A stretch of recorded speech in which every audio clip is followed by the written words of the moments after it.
So my aim now is to show you how to integrate tan of x, and then we're going to integrate tan squared of x, and then tan to the power 3 and to the power 4, and then we will get to the reduction formula for tan to the power of n of x. Okay, so let's start by trying to integrate tan of x. So to integrate tan of x, to integrate tan of x, in your mind, picture the unit circle, radius 1.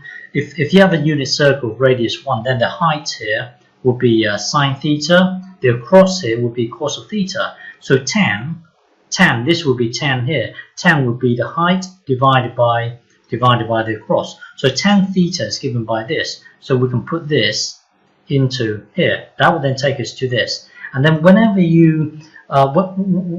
it comes to integration, always keep an eye out for something being the derivative of another thing. Then whenever you get that case, then you know you've got to think about the natural log in your mind.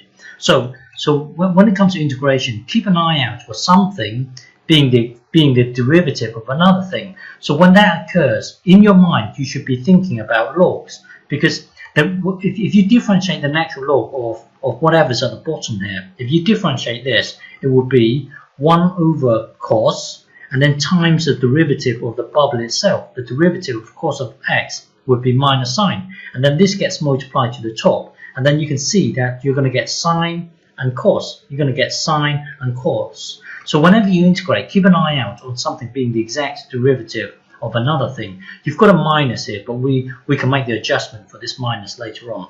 So when you get to this stage here, notice that this is the derivative of this. So in your mind, think about the natural log. So anyway, let's integrate this.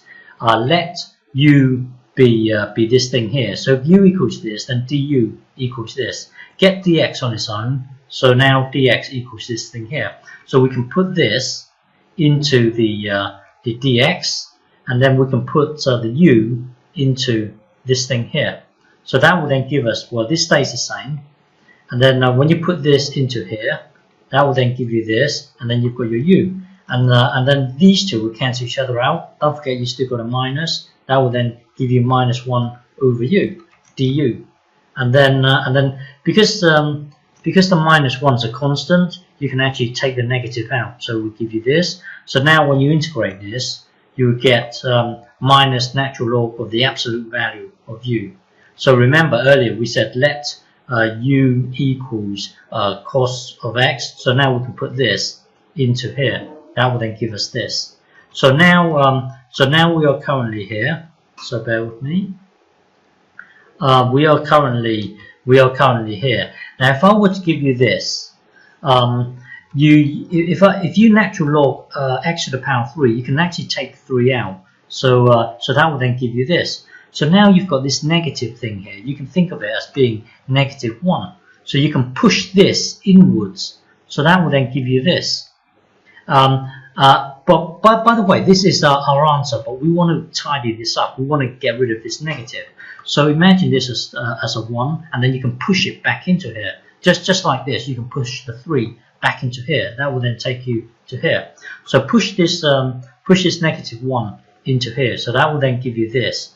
So this thing here will then become 1 over cos of x. Now 1 over cos of x is secant of x. So your final answer will be this. Okay?